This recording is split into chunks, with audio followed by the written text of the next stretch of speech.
Good evening, everyone. Welcome to the 2023 budget deliberations for the Rochester City School District. My name is Beatrice LeBron. I'm the Chair of Finance, and I'm joined by my fellow commissioners, our state monitor, our fiscal consultant appointed by the state. And thank you all for being here today, Dr. Carmine Peluso, and all of our chiefs and legal.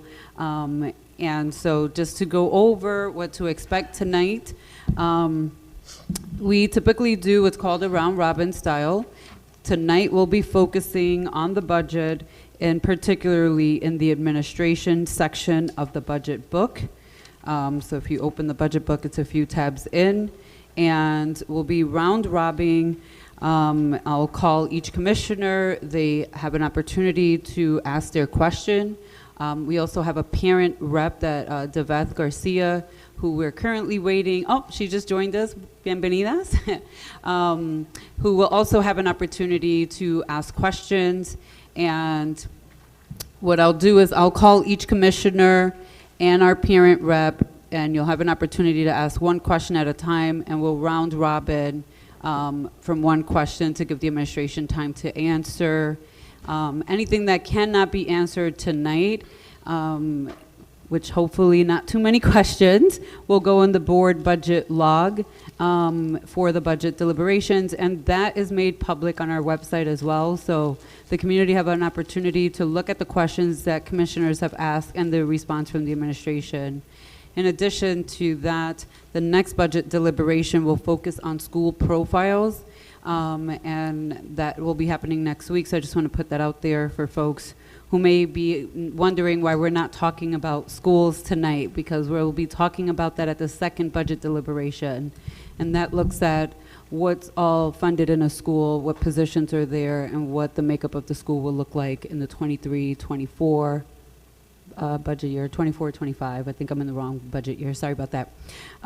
So with that, I'm going to turn it over to our Board of Education president to say a few words before we get started. Thank you. Thank you, Vice President LeBron. I just wanted to just to share that the community is aware that we have constrained resources. And I know that our community will make requests and, you know, things that are good things, but we may not be able to approve in this budget. As the superintendent mentioned the other night, we're unfortunately going to have to close some schools based on the enrollment. It is projected that the enrollment is going to be going down to the point of 16,000 towards the year 27-28. And so we have to look at how can we remain financially viable in the midst of low enrollment, in the midst of, you know, students selecting alternative educational programs, low birth rates. So those are the kinds of things that we are facing. And so while we would love to have approved all of what you may be requesting, just know that as we move out into this process, this budget process, that based on those you know, criteria and what we have to deal with, that we may not be able to respond to every ask. We've got priorities that we're going to address: receivership schools, ensuring that our budget is balanced. And so we want just to let you know that you'll hear this over and over again, that we've got constrained resources, and that, you know, down the line, we're going to have to close some schools based on low enrollment. So we want to thank you all who may be listening to us online. We want to thank you all, those who may be listening, you know, in the future with this. And if you have questions, there's a process, a way in which you can get those questions to us, and we can respond to those questions accordingly. But just want to thank our leadership person, Vice President LeBron, for leading this effort, this budget deliberation. We believe that this budget deliberation is going to go smoothly. Many of us have already asked our questions, and they're in the question log, and that we're going to just move forward into this process. So, Vice President LeBron? Thank you, President Elliott. And I'll say thank yous at the end for the administration, because this year's budget deliberations process and even getting up until the budget has been dramatically different from last year, really a 180, if you will. I do want to, before we get started, just remind the public that we have the participatory budgeting tool online to get feedback on what the budget book should look like as we move forward. So I'll put that reminder again at the end of every single budget deliberation. Please take a moment to go on there. We have some examples of what other school districts do and best practices and what it looks like, but we really need your input on developing a book that is digestible, readable, understandable, and that gives the community the answers of how we spend dollars and what we bring in with those dollars. So with that, we're gonna get started, and I will start with Commissioner Patterson. As our parent rep will need some translation support, so I'll jump to Commissioner Patterson y después Dibet te llamo a ti. Quería empezar contigo, pero hasta que tanto todo mundo junto. So I will start with Commissioner Patterson, and then I'll turn it to Dibet. Gracias. Thank you, President, and is this on? Thank you, President and Vice President, for allowing me to go first. I have a conflict this evening, so I'm only here for an hour, so thank you. I wanted to lead in for the public, with the Division Department overview. So when I make this request as far as the budget, that they have an understanding why I'm making that request. So the board is responsible for educating the children of Rochester. The board sets the strategic direction of the district through policy development and adoption, and provides oversight and direction to the district. The board works with members of the local legislative delegation and lobbying organizations to ensure that the interests of the district are represented. The Office of Auditor General and the external claims auditors report directly to the board in compliance with the laws of New York. The OAG assists the board with their oversight responsibility for audit, internal control, financial reporting, and compliance. The reason I read that is my first question is, I don't see, when it comes to the Auditor General's office, that her individual or an employee has been replaced. It says here 15 down to 14 minus one person.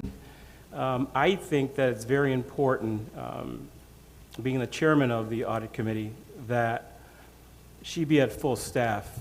I think it's very important for checks and balances that we're able to audit even the areas that we're auditing now, even more areas that we possibly can audit. And with that help, she has been requesting that help.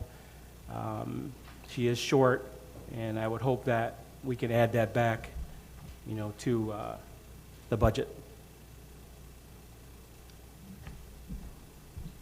Thank you, Commissioner Patterson. And I just want to, and I want to apologize to my colleagues because I just got off work too, but when you're asking a question or making a statement, if you could please indicate the page and section number so those who are perhaps watching online can also follow along, but it also helps the administration hone in specifically on where to look so that they can answer to that question. Thank so you. If you want to state where, that way the administration can look and give a response. Sure. Thank you.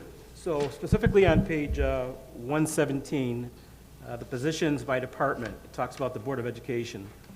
I've been advised that includes the Auditor General's office, that personnel there. So she's down one personnel, and they requested that we provide her with that individual, or we replace it. And you can also refer to my first paragraph that I read was on page 118, and this section also references page 120. Thank you. Commissioner Patterson, thank you for the question. I do want to start by saying one of the tasks that we did was we took a look at vacant positions, how long they were vacant, how long people weren't in the positions, to make sure that when we were looking at the budget, that we were not impacting people at this point in time. And so we made some decisions to pull some vacant positions out of the budget that have been there for quite some time. One of those sat in the Board of Education's budget, right, from 15 to 14 in the Auditor General's staff. If it is the will of the board, if that's the will of the board, and I feel like I've heard from other commissioners as well, we will look to add a position back, knowing that once we get the final budget, that means something changes somewhere else. And when we're doing this budget, I want to be clear, is what I'm trying to do is not impact people right now, right? And so vacant positions is going to be our first look. And if we have to add some vacant positions back, then I'll have to look elsewhere to kind of make those adjustments. And once again, if that's the will of the board, we'll make sure that position is back in the budget. Thank you, Superintendent. Thank you, Vice President. Thank you, Commissioner Patterson. Divet, ¿tú estás ready o necesita un poquito más tiempo? Okay, so we're going to keep going. I just want to honor that our parent rep is here and give her the opportunity. Commissioner Powell, thank you. Thank you. I have a two-part question. To set the stage, there's a couple of questions that have already been responded to and that was handed out to us that included, that pivoted around the percentage of variance and indicating that they were in error. I found at least four more on page 196. So part one of the question is, do we have the correct percentage of variance for page 196? And the more important question is, Director Hassler described to me in a previous meeting that the book is built around pivot tables, and I'm wondering if these variance calculations errors are a function of pointing the wrong cell in a pivot table, or some such. Do we have an explanation that can kind of cover all the bases when it comes to calculating these variances?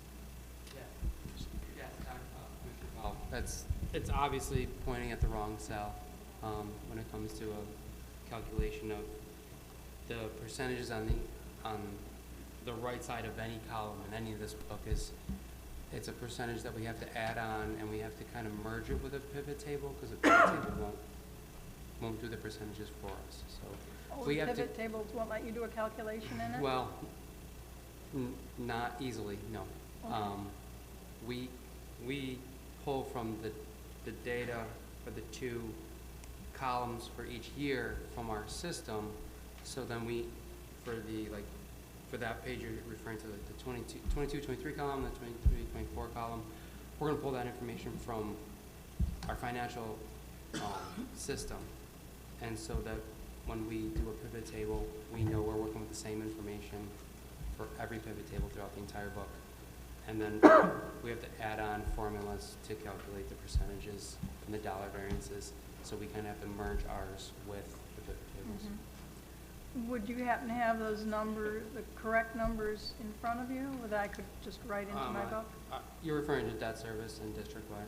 I'm referring to page 196. Yeah. Yep. I can. Yes.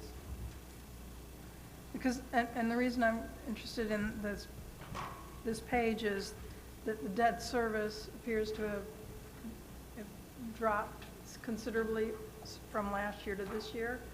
And at the risk of stacking my questions, I wanted to eventually drill down to what the root cause of that is. Is it paying off the FMP and not incurring more FMP just yet, or what exactly? Are you looking at borrowed funds? Is that what you're? The lines, yeah, the borrowed funds is the first, district-wide expenditures, employment benefits, indirect costs. All of those variance percentages. Yes. Yep. Well, I mean, the second part of the question, when you were referring to the FMP and lowering debt. But that's specifically towards the second line, right, borrowed funds? And that is directly related to our capital projects and our debt schedule. Of course, thank you. Yep. So you'll provide us those variance change, Absolutely. or a new page in the book Absolutely, next time? yes. Thank you. That'll do for now. Thank you, Commissioner Powell. Commissioner Malloy?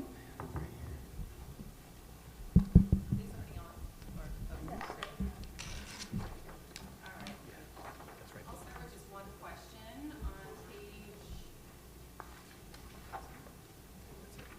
116. If this was answered in the log, I haven't had a chance to look at that yet, so hopefully it's I not don't think we're doing redundant. Yeah, it is. 116. Oh, in the paper copy? Yeah. 116 says administration. You're- My question is, we have teachers listed and teaching assistants, and I'm not sure why those would be at central office. So if you could just answer that. So I do want to say, is once you start looking at the whole budget for administration, what you're going to see is, you're going to see deputy superintendent for teaching and administration, you're going to see deputy superintendent for supports, and we do have teachers on assignments in those roles, if it's restorative supports, if it is TOAs to support language, or TOAs to support departments like ELA, math, science, and social studies. Those are all here centrally as well. In some of these positions, you'll also see variances built in for departments. When we're looking at administration in general, we may hold 11 positions just in case we have to add some staff or reduce, overtime because of new entrants, stuff like that. So that's where teachers will come in this section. When you're looking at page 115, 116, that's the whole administration budget. You'll start to see more of that when you break it into subsets, such as the deputy superintendent for teaching and learning, or the deputy superintendent for supports, or you'll start to see where those positions start to fall out and where those teachers do lie. This administration is the whole administration section of the budget. I would love to see just like explanations though, just moving Okay. forward in a budget book for clarity purposes, but thank you. And that's all I have for right now. Thank you, Commissioner Malloy. Commissioner Simmons? Thank you. Can you hear me okay? I'm also looking at page 116. I just wanted to get some clarity around the transportation supplies. I do see that there is under supplies, that line going down about 20. And is that to accommodate student decline, or what does that mean, transportation supplies? What are we? So are you looking at page 116? Correct. The 6552 to 25? Yes. So that is just supplies in the transportation section of the budget? Office, yes. The So it's office. office budget, yes. Okay. So that is So their administrative oversight? cost, yep. Okay. And then I'm just looking throughout the administration piece in the budget book. The contractual piece is it's very large, and obviously the city school district is very large. And wondering how we're assessing the contracts that we currently have to determine which ones stay, which ones may need to be sunset, that type of thing, because there are some contracts that have been historically here, and I would not want to see them turn over into the next year, if there's other things, we're talking about closing schools, Absolutely. I think this is something that, once again, is also in the financial and academic plan to make sure that we're evaluating our contracts, and our contracts have an evaluation criteria to them. We did, and the board did approve a resolution for Gibson, which is evaluating 100 of our contracts, right, and giving us feedback on that. We are looking at our contracts and also tightening up what is the evaluation procedures for when you enter into a contract. They should be evaluated every single year. Center for Youth, for instance, I know that the deputy superintendent for supports looks at what is the effectiveness, asks for data. All of that needs to be an expectation on our contracts. The other thing in contracts here is you have charter schools, you have transportation, you have other costs that are in contracts, especially heavily in this section of the budget. Do you have a pulse on where we are with the assessment? That I know Gibson is just kind of starting or looking at some pieces, like where are we in that? So they've given us some feedback already on several of the contracts. Deputy Superintendent Turner, what information we have on that? Yeah, and we also have a schedule of when programs are in line for evaluation. We have a great evaluation team that is working, that we can also provide those programs that have already been evaluated both by Gibson and also internal evaluators.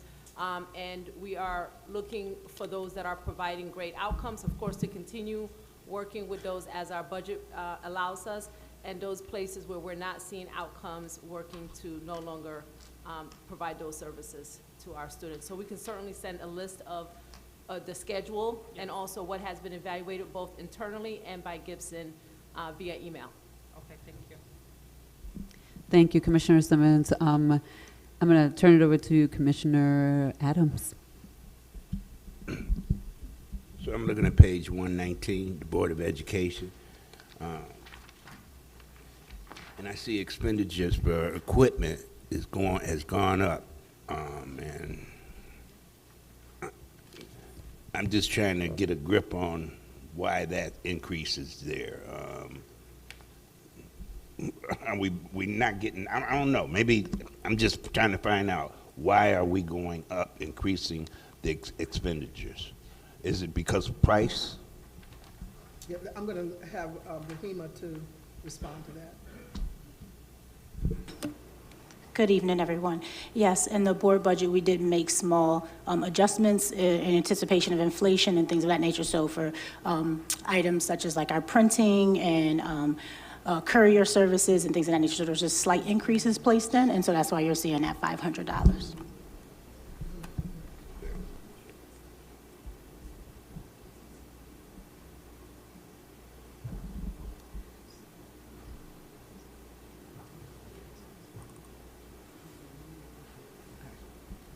Sorry about that.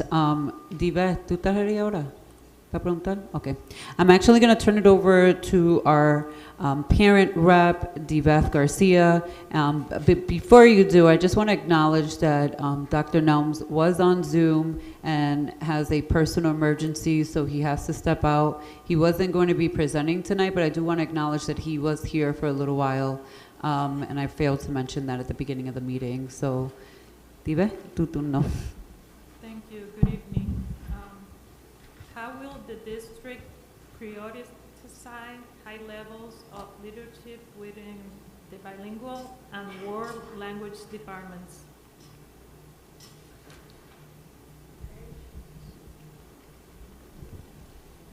So if we take a look at page 193 and 194 of the book, that's where so today we're taking a look at the administration section of that multilingual education. We're maintaining the same level of support that we've had in multilingual education for years. The one thing that we are reducing is the level of contingency teachers that we've already distributed out to buildings. So if you remember last year in the budget, if you take a look at page 194, you'll see that there was 23.4 teachers, and now next year there's 10.7. Some of those 23.4 were contingency teachers. And when we approved RIA to go to K-12, RIA was a K-7-12 building when the board adopted the budget last year. So some of those positions transitioned to RIA. So we've reduced the number of contingency teachers, because what ends up happening is if we continue to compound and add contingency teachers back into the budget, all we're doing is compounding our teaching force. So if I had 20 teachers in contingency and I gave out 10 this year, and I put 20 back in again for next year, and they use 10, as you can see, we're just compounding the number of staff in our buildings when we're really taking a look at how we could streamline our processes. So you'll see in some of those areas, especially where you see teachers in the administration section, some of those are contingency staffs that we then go out and use, and then really start to look at trends. How many did we use last year, and how many is appropriate to have this year for next year?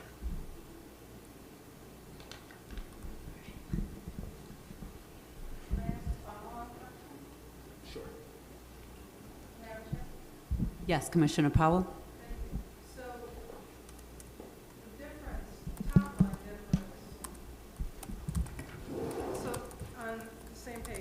2023, the top line difference in employee compensation is just under $800,000. If we have, if on average, 15 teachers equals $1 million, we're looking at what, maybe 12, 11 teachers that are all 11 of those going to RIA, or is that just describe the predominance of the Yeah, I'm change? just, and that is an example of a case where we've distributed some of the contingency staff teachers. Not all of them went to RIA. I was using that as an example of how we use contingency and how they've been used in the past. And does RIA represent the majority of that move? So, I believe they had 5 or 6 of those moves. I'd have to go back to last year's budget. I don't remember. I'd have to go to school profile and look. But I think they're right around there, about half of those moves. Yep. So about half, okay. Thank you. You're welcome. President Elliott?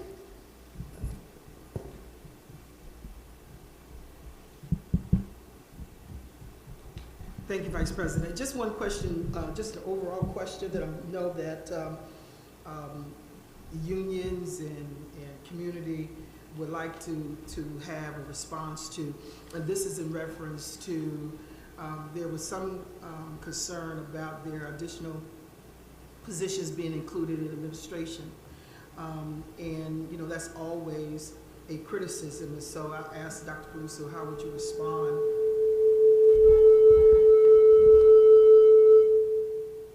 How would you respond to that? So the overall administration? So I do want to In central, I'll be specific, central office. So I do believe, based on the independent budget, right, this is a central office budget, so we are going to see more administrators than teachers in this budget, right? We do have teachers that work as part of central office administration, but it is we're heavy administration here versus teachers. I think in both of these cases, right, we're going to need to, and this is where we talked about at the meeting the other day, is take a look at organizationally how we're structured to support our schools. That administration also takes the burden of some of how we're reorganized. Obviously, we cannot keep on throwing more people at it, but central office is mostly administration, and we're going to see that heavier on this section of the budget. Does that answer your question? Thank you. And the only thing I just want to remind folks, if you can point out of a page so that folks who are watching can, unless it's a general question about the whole section. And I actually have no questions at this time, so I'm going to turn it back to Commissioner Patterson to start so that he can get as many questions before he has to go out. And Thank you. Just going to sign on here.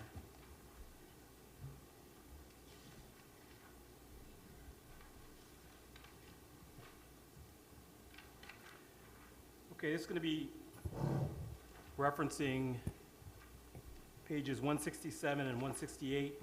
It's the expenditures summary for school safety.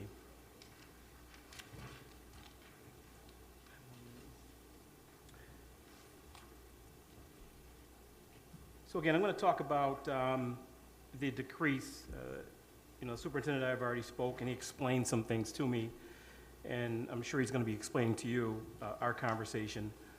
But there was a decrease in of $94,000, roughly $94,000. So my question was, with the environment, the current environment of our district, how could we be not be an increase in that area, for school safety? So I put something together real quickly because I thought I was going to have to run out, but I'm just going to read it.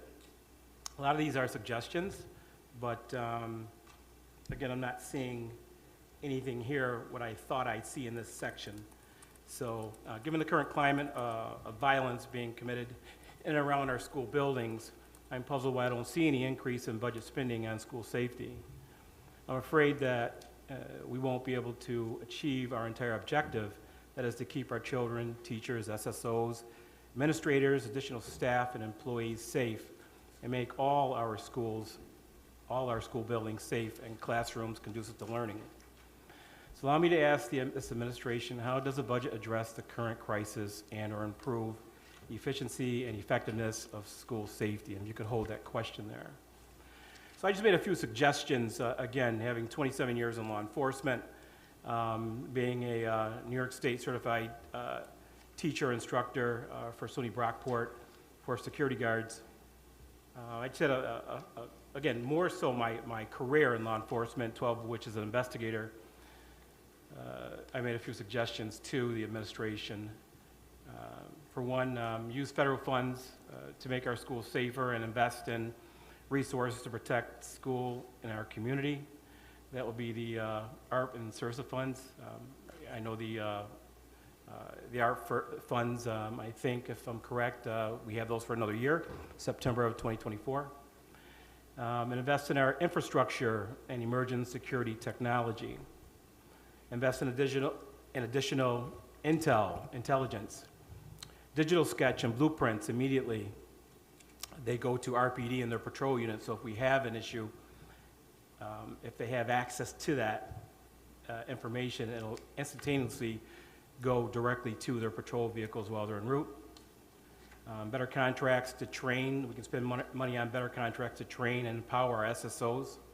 We can pour money into raises, but until they're trained to be efficient and effective, it's simply a waste of money and resources. Cross-train building employees, in parentheses, create positions and staffing to be a teacher leader. Building over time a plan for each building. Training, not by our own people, but by professional organizations, be it RPD, state police, which we're trained by, believe it or not, we go out to California Highway Patrol because they're the leader in law enforcement. So we went out there for training. We went to the FBI, Quantico. We even went to Israel because they're the leader in anything dealing with fighting terrorism. So not saying that we're going to send our SSOs to these locations, but there is good training, more in-depth training that we can give them. You know, should we as a board consider possibly arming them with mace? I don't know. I'm just throwing it out there. I'm not saying we have to. Excuse me. That a site survey on all schools and buildings be performed to detect our weaknesses by an outside organization or agency, or a risk evaluation or an analysis be performed on every building. Security company Convergent, I understand, is currently working with Newark, their central school district, on a SVPP grant for $500,000 and other nonprofit organizations in our area, specifically designed for security. So even though we may have additional ARP funds, that there's grants out there for us to secure up, you know, our infrastructures. Maybe they could possibly give us a presentation. Let's see, I'm almost done here. That our active shooter policies be reviewed and our schools tested for preparedness. That the use of bulletproof film be used on all bottom floor windows and doors. That classroom locks be changed out to more durable and efficient lock systems or mechanisms.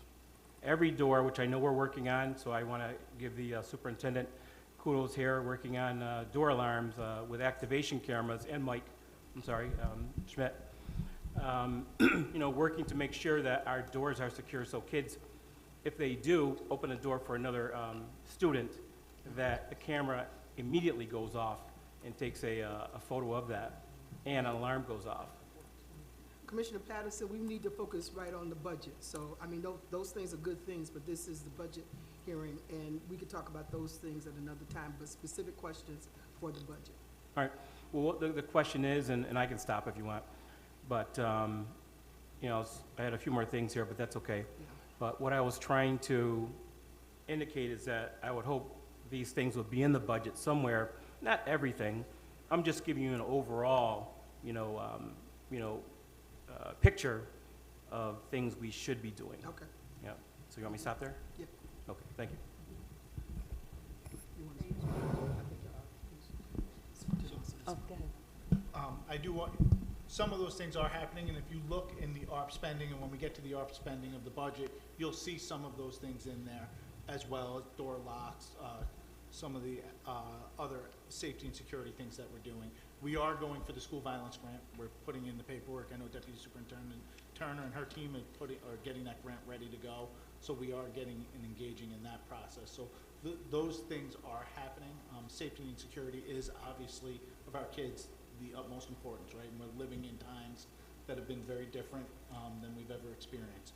From the central office budget, really there's been two items that hit this central office budget. One of them is a Raptor software program that we have. The Raptor software program, we've paid for it for numerous years. It's paid for, it's done. It's not included in this budget. That's where the reduction of the $35,000 comes from there. The other component of this is the 3 staff members, which was, you know, immediately when I saw that, those are part-time guards for Hudson Street, and those are for Saturday and Sunday 24-hour coverage. We haven't been able to fill those positions at all. We're paying for it out of other lines to cover during those Saturdays and Sundays, but we can't hire for those positions. I haven't been able to hire for those positions. So we are paying for it. It's not that we don't have the coverage. We do. We just don't need the positions right now for the part-time guards. We're paying for it somewhere else. All right, thank you. You mentioned Raptor something. Could you explain that? And Absolutely. explain why is that in this budget coming up? So the Raptor program rollout is done. So every building has a Raptor program, which allows our staff, when someone comes into the building, for them to scan their ID, if, you know, or some form of identification, and then it checks it against a background check to make sure that they're okay to come into the building. So I don't know if Chief Schmidt has anything else that he could add to that, but I think that's pretty much it. So it's been a full rollout. We're fully rolled out in those buildings. Thank you.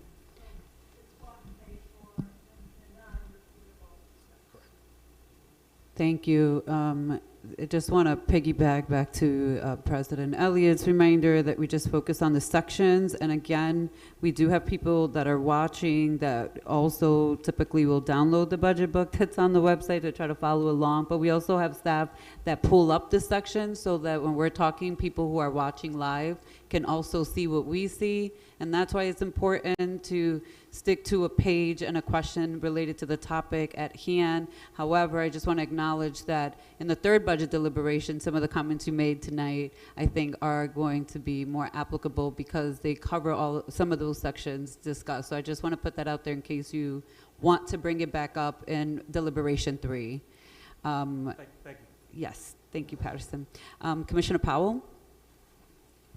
I'll keep this question short. I want to piggyback on Commissioner Patterson's first question about Auditor General and her FTEs. I don't think it's too early to weigh in and say, I think the board needs a fully staffed audit department. If it's been vacant for some time, it may be because we can't find people in that price range. So it doesn't, it's certainly not symptomatic of not needing the person. But I was a little amused by the idea of buying that position back. I mean, nice strategy there, Mr. Superintendent. We will add it back. Yep. We'll talk about the will of the board. Yes. Yeah. If it's the will of the board, I said I will add it back. Yep. But I do want to just acknowledge just past practices of the board of adding and cutting at this stage. We really should be deliberating and asking and drilling down on what we're spending and why. But the request of the board happens when we were talking about board budget priorities, because when it's the same if you're watching at home and you plan a budget and a shopping budget and then you go over that budget, you're going to have to pull that money out of another line.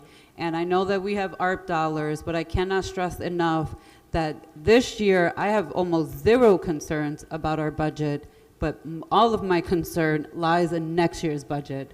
when we lose $100+ million and we have to move funding back from general funds and school closures and what that impact will look like. So I just have to stress that to my board colleagues, but also to the community listening.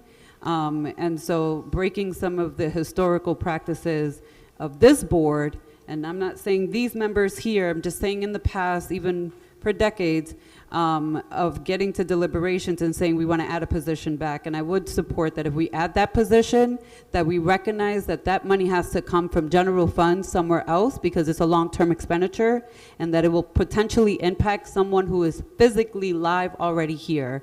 We also do need to look at removing positions and the historical practice on the administration side of budgeting for positions that we never fill and holding that money up that schools don't ever get to access or tap into because there's a vacant position, and so we carry lots of vacancies over. So I just have to say that, and certainly if we have two commissioners who want it, we certainly should have that conversation. I'm open to having that conversation at the finance meeting on Tuesday. Certainly we'll add it as an agenda topic so we can discuss it on record at length there. And we also could go into executive where we're going to start talking about personnel and naming names and finish the conversation there. But I just want to put that out there to the community listening around these things. And with that, Commissioner Malloy. Thank you.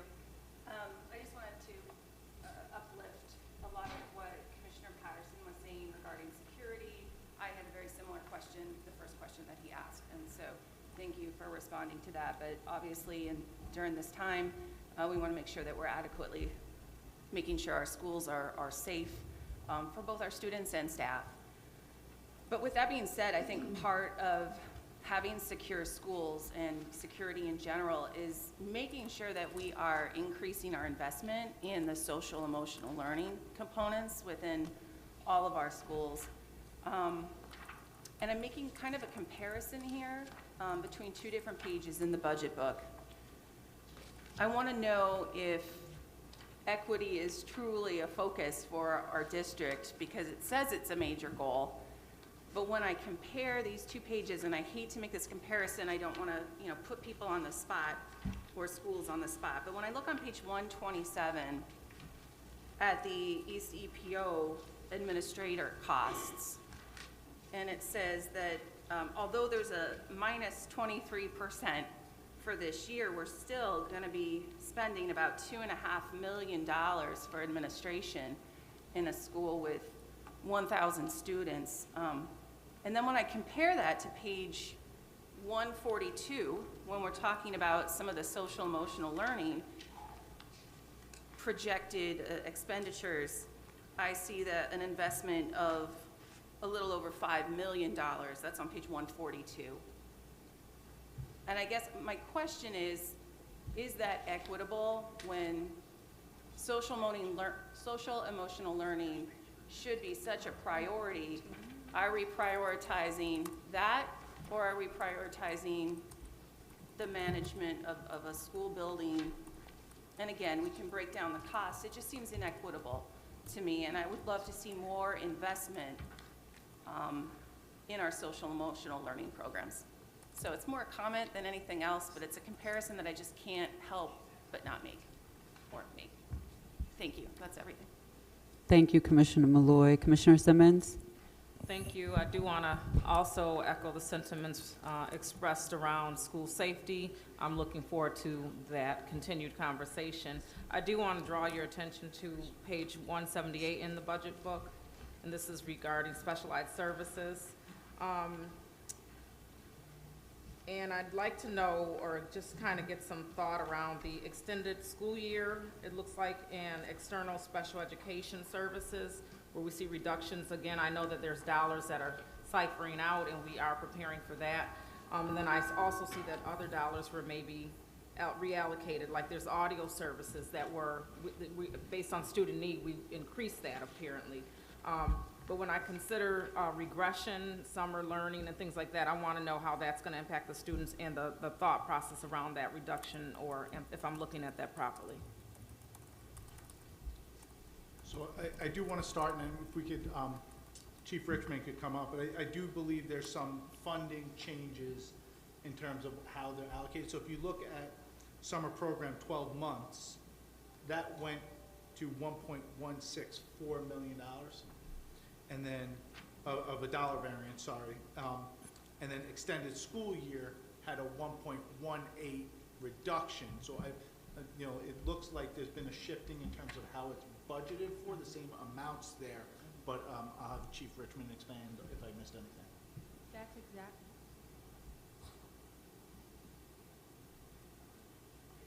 Okay.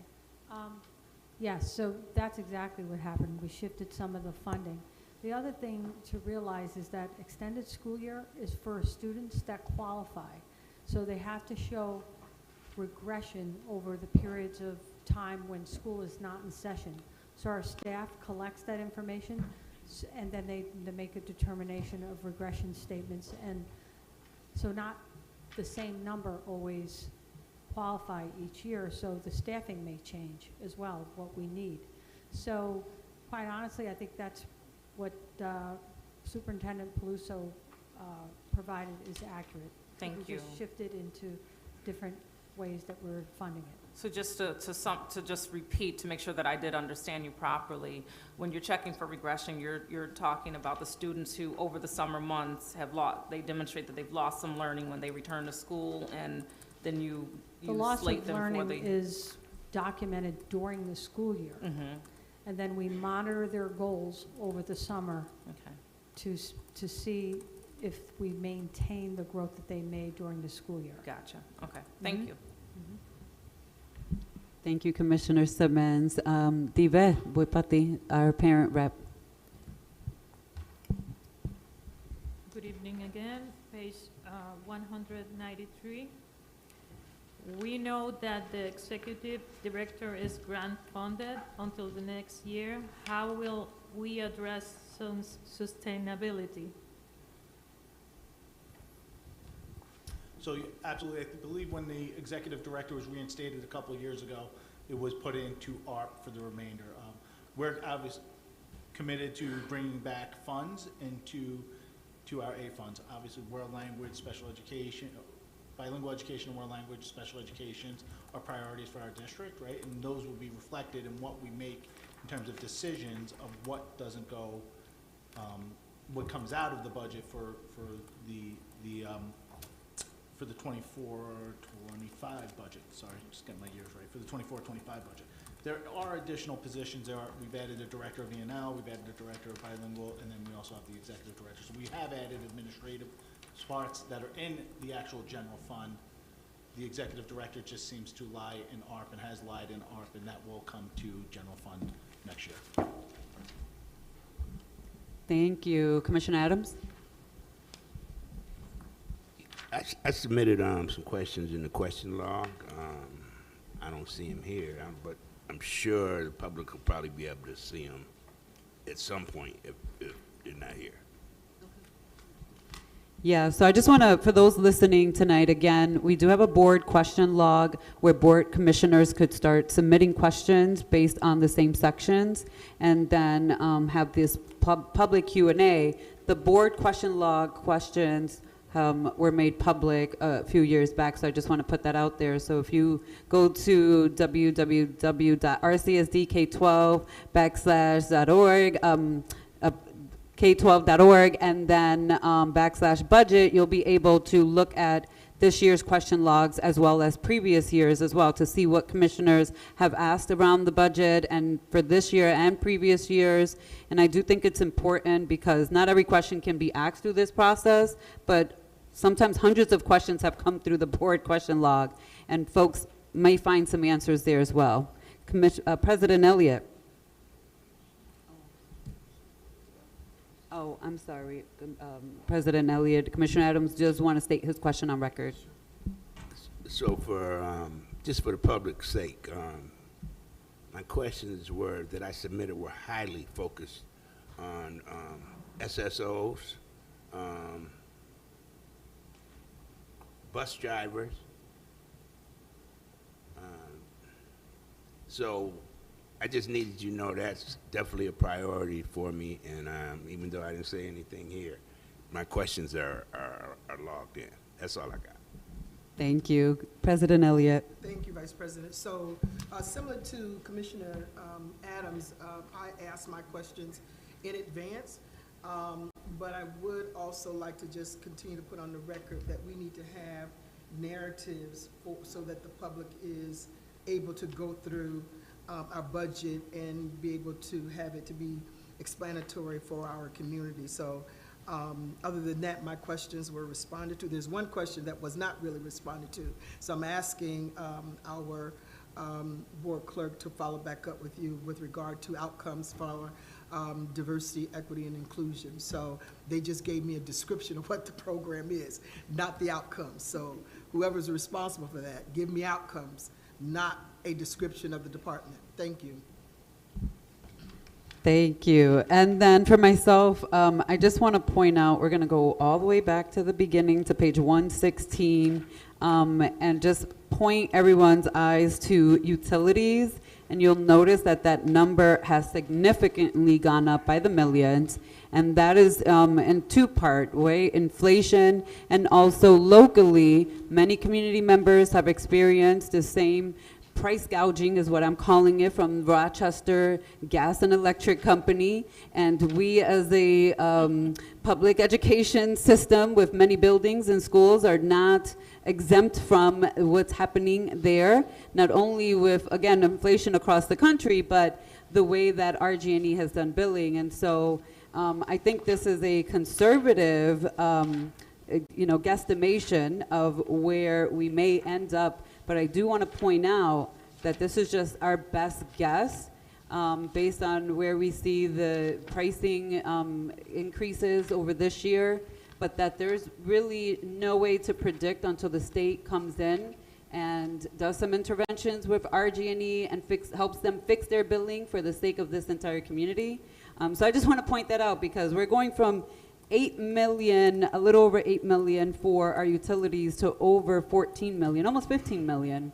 So I just want to point that out, because even though you see it's a big leap, it may end up costing us more by the end of next year. We have no idea what will happen over the next year with Rochester Gas and Electric, who is our provider. So yes, Dr. Peluso? I do want to add to that.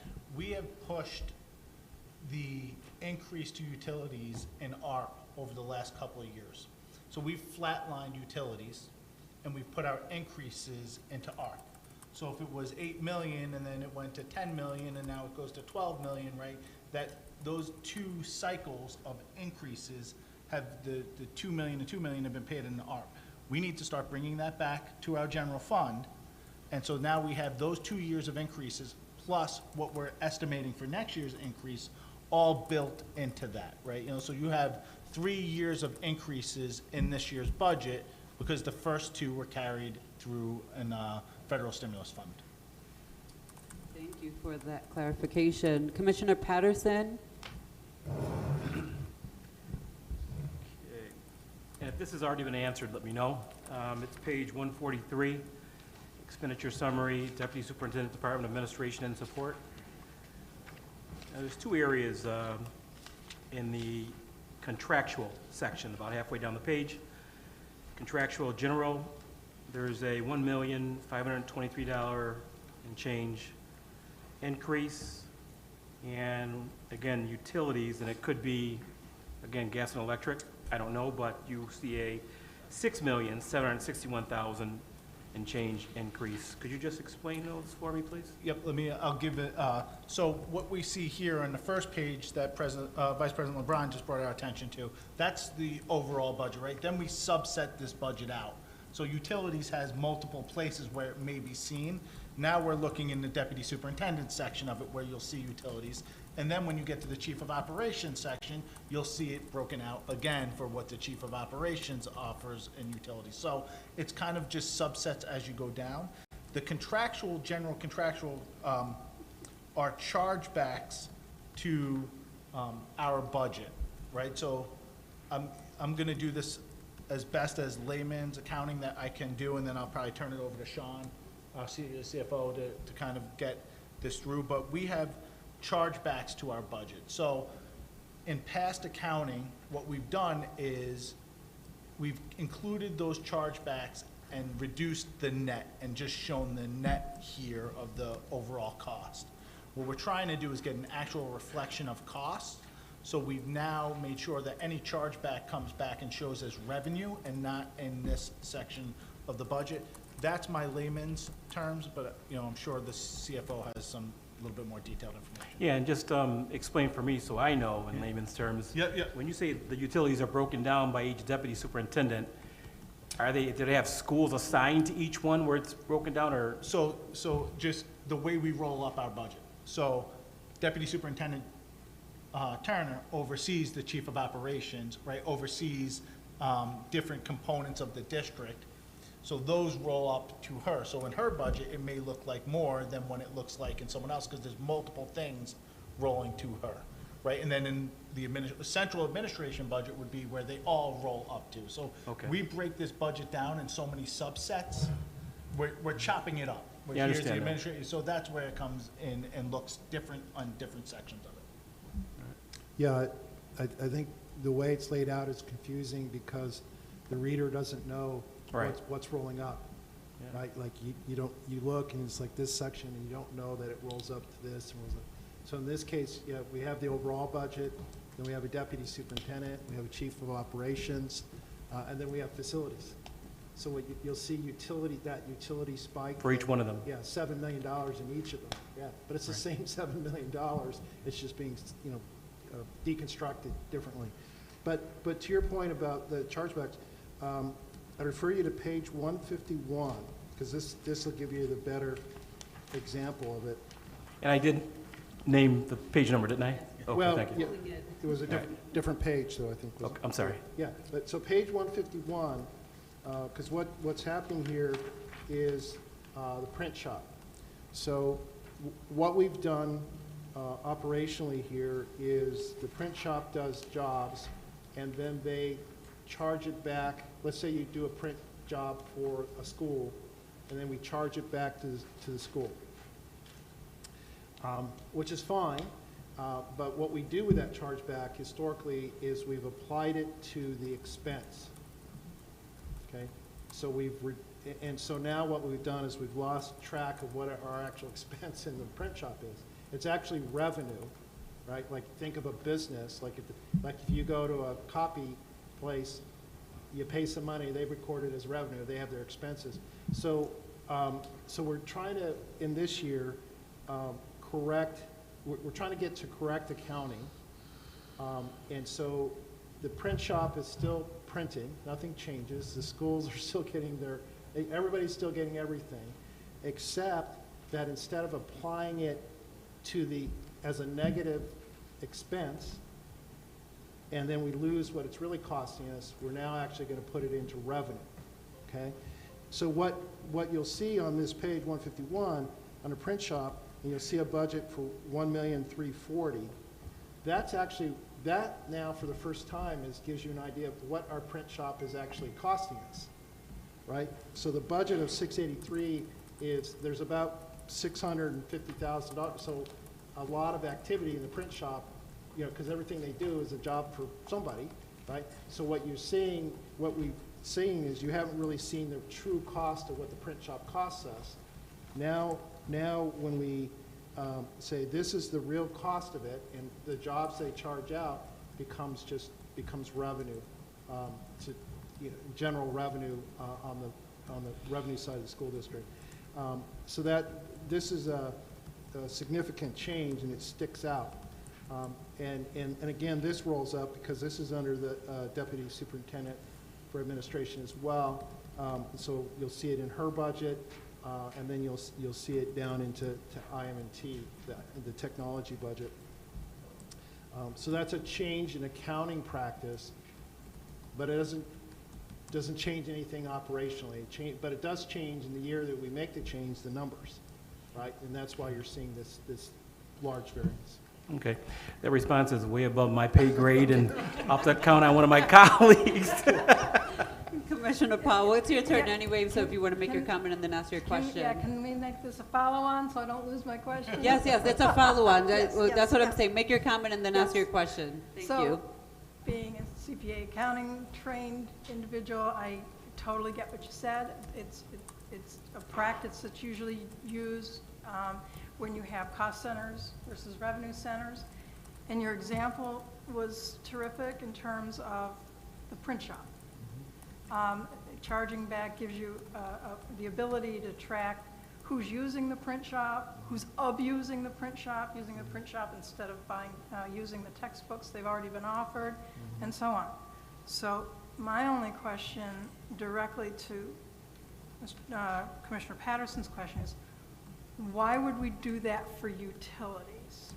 Because they don't really have that much control, do they, over the amount of utility used in their buildings, if it's drafty, ever?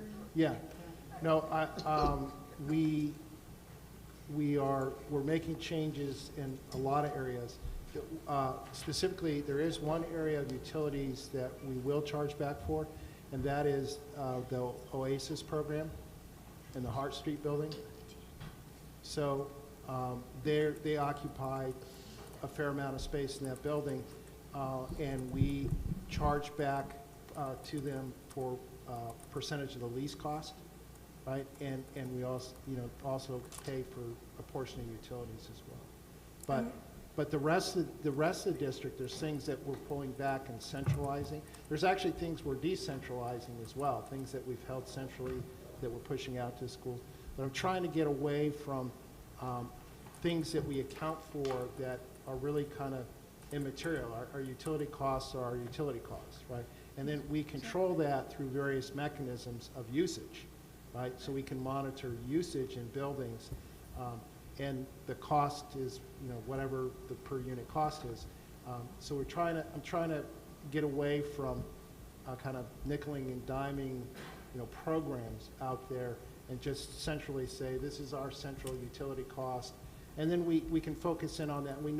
Then we actually know what our overall cost is, and then we can work on controlling usage, right? The different kind of lighting and stuff like that. Right, and you don't want to punish a school because they have air conditioning. They didn't.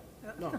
Everybody wants air conditioning, and not everyone gets it, right? Yeah. And there's a huge utility cost associated with Right. that particular park, right? Right.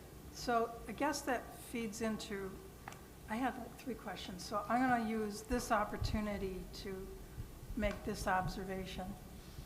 And this is not a ding on this budget, but one of the things that happens from one budget to the next, and it's like a pendulum swing, is we actually treat buckets of money differently from one year to another. And so every year, there's some part of the budget that's like comparing apples to oranges. And like I said, everything you just described in this example is justifiable, and I'm excited about it. But it seems to me that we probably ought to have some policy language that outlines, number one, how certain things are going to get treated in the budget, and so that if we're going to change it in a subsequent year, we've had that conversation as a policy conversation well before we start building the next budget, so that we're not going through this agony of trying to compare numbers that are built around different sets of assumptions. Does that make any sense? Yeah, but observation on that, we are seeing all these changes, and of course ARP is not helping us, right? Because it's Right, created because they all have this- their own rules. While right? we've pushed money out, we're bringing money back in, it's creating all these variances. But an observation is that the tenure of the CFO position at this district has been fairly short. And so somebody comes in, right? So this is my first year. And I look at things that we're doing, and just, from an accounting point of view, just say, well, we need to correct that, right? Or we need to be more efficient. Like, we're doing stuff that isn't beneficial to the district. So we're implementing those changes, right? if there is consistency in the CFO position, then things kind of get dialed in. You bring in somebody new comes in, and they're like, oh, let's do that, let's make this change, make that change. So that's also part of what you're saying. But if we had a standing policy, then built around the best thinking of our best CFO, and I'm looking at you,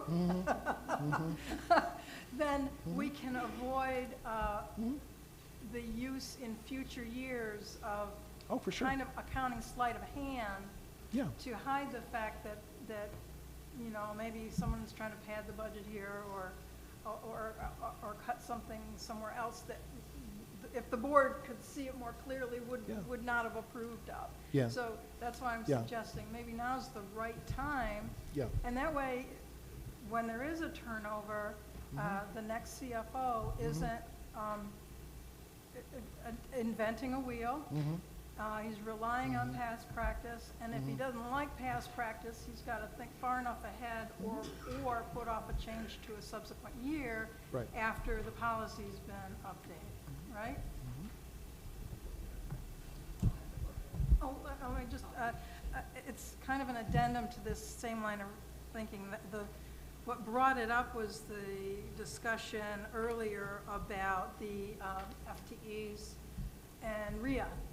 Okay, I mean, it's explainable, justifiable, but without the explanation, it looks and feels a little bit like sleight of hand, right? And that's the thing that we have to kind of build policies against. Okay.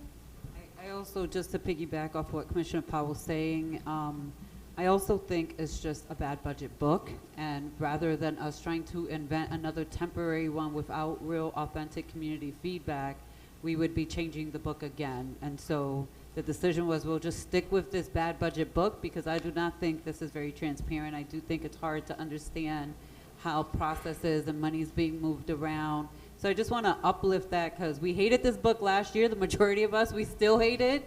But as we move forward, again, reminding folks about the participatory budgeting, but also to the commissioners, if you haven't seen the tool and gone on the website just to give us some feedback and ideas, please do it as well. And there's also a space so that if you find another budget book in another school district, we pulled some of the best ones that we think we could find that kind of have the easiest digestible, Syracuse being one of them. I was surprised by some of the schools that we pulled, but they are more readable, more transparent, and easier to understand. But if there's another district that we just maybe didn't know about and they have a much better budget book, please put that in the comment suggestion as well, because we will look at those as well. And we will be doing some prototyping around it, but certainly would support some policy as we move forward, because for me, they're kind of two separate things, but they are heavily tied together, right? So if the policy says this is how it has to be, the formatting of the budget book is more aesthetically around those things, but clarifying how those transitions are occurring. So I would support that, Commissioner Powell. Just a reminder to the community listening. And from a historical perspective, back when the city had a say in how much money we got, the budget book looked like what City Hall wanted the budget to look like. And we're kind of untethered from that in more recent years, and we're still trying to get our feet under us about that. And so, what does it need to look like for us? Yes, and for our community, so that they can understand what's going on in our parents and staff as well. So thank you for that. Commissioner Malloy? Thank you. Hopefully this is just a quick question. I'm trying to find out where I can find information about cybersecurity costs for our district. So it's kind of an IT question. I was looking on page 151. Cybersecurity costs are rising exponentially globally, but then also for school districts across the United States, and insurance costs in particular. And so I just wanted to know if there's been an increase for us or projected increases, and where I could find information on that. We were able to, thank you for the question, Commissioner Malloy. We were able to increase our security from Microsoft A3 to A5 using ARP dollars. We've seen a significant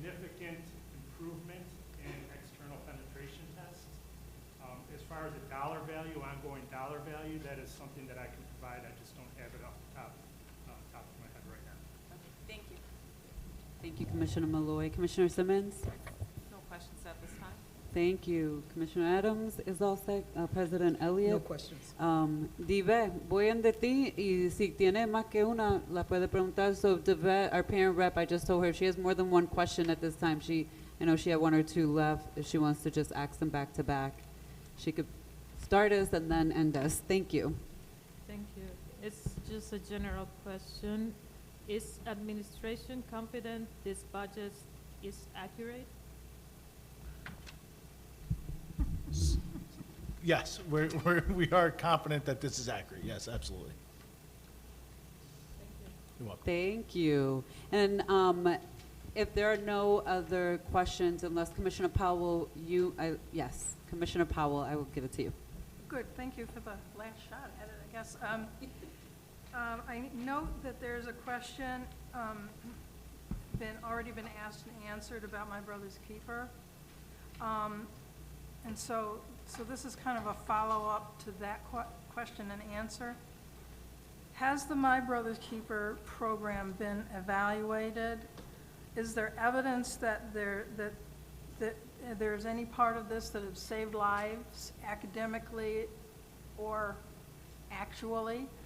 And part two is, are there any elements of that program that will persist even in the face of no federal funding?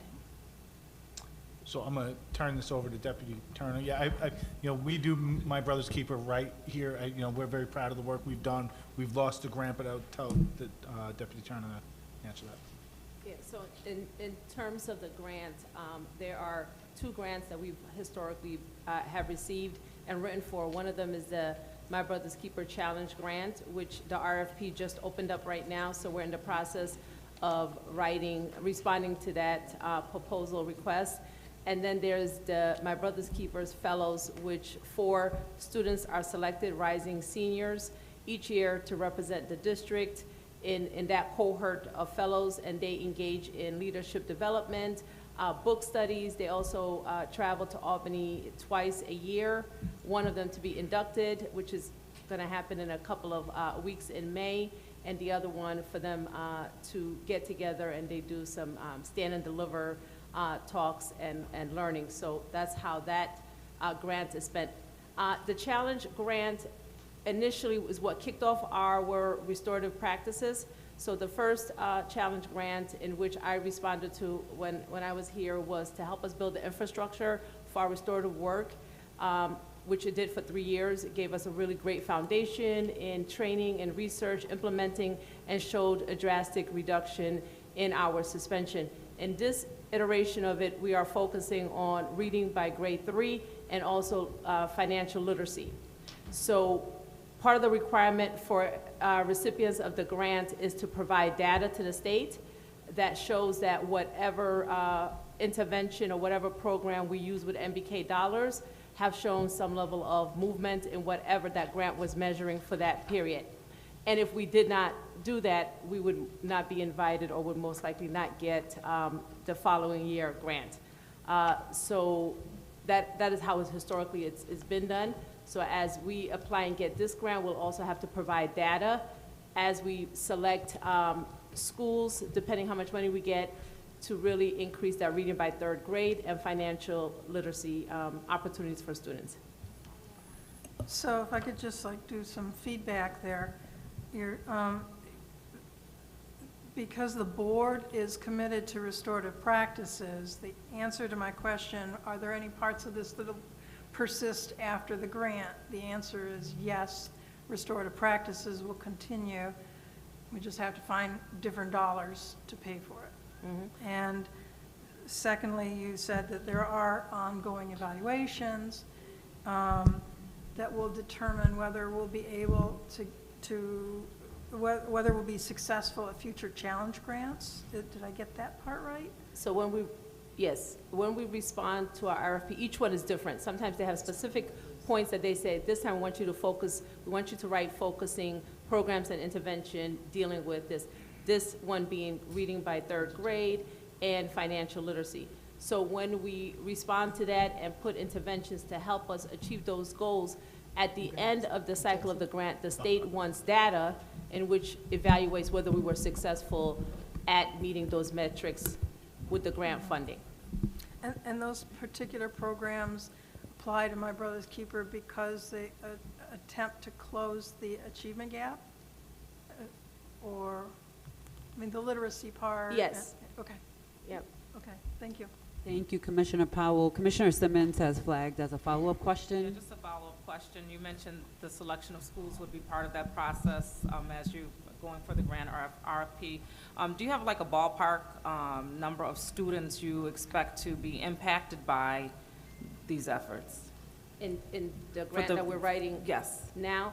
So I think right off the top of my head, I think the funding is $250,000. So over the years, we've seen a significant decrease in the award section. So we're just in that beginning process. We just literally met a couple of days ago to talk about the framework of responding to the RFP, because again, the turnaround time is only 2 weeks to really calculate our thinking and then begin to write it and submit it in enough time.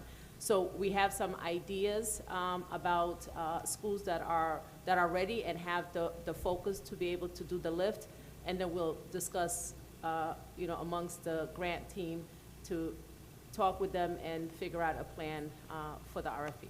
Right. Do you have an estimated number of students you would expect to impact by these efforts?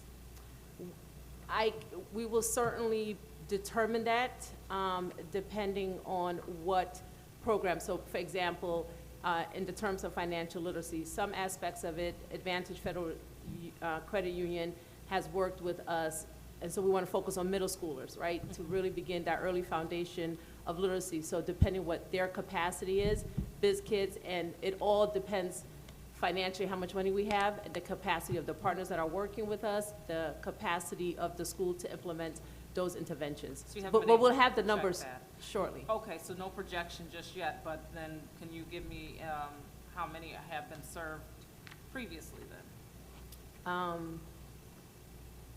Last grant cycle, Yes. I would have to get that for you because I wasn't here, but. We'll log, Yeah, in the past, we've been able to anywhere from 800 to 1,300, depending how, what we were targeting and how the grant was written. Yeah, just my questions are just coming from the fact that when you mention financial literacy, and when you mention literacy, and we know the state of our district, I'm very excited to hear about efforts to address that. And then, of course, I'm wondering, there's so many students that are, that we need to work with, and so I'm wondering how great the numbers would be. So that's where that's coming from. Thank you. But I just want to make a request that our board clerk captures that question. So again, because the questions are public, and so the answers will be public, so those listening tonight, they may have the same kind of thought pattern of how many will we be impacting.